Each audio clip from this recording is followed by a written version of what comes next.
Yo, welcome back to the channel. In this video, I'm going to be walking through likely questions people ask around, like, can you borrow money from 401k?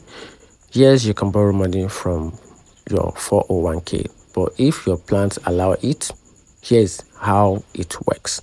And before that, make sure you watch the video to the very end so you don't make any mistakes, and make sure you hit the subscribe button. Thank you.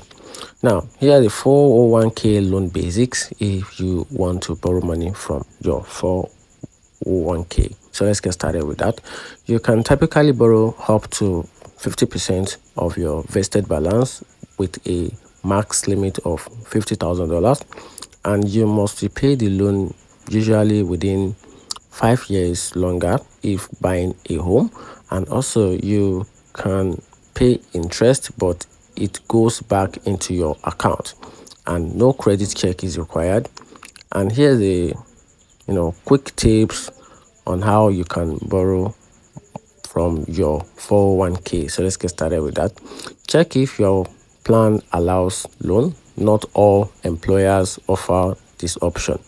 And also log into your 401k account or contact your plan administrator, then apply for a loan and choose the amount and repayment terms. And also receive funds usually deposited into your bank within 8 days. And also repay through payroll deductions. Payments are automatically deducted from your paycheck. And here is a simple tips on how to borrow money from 401k.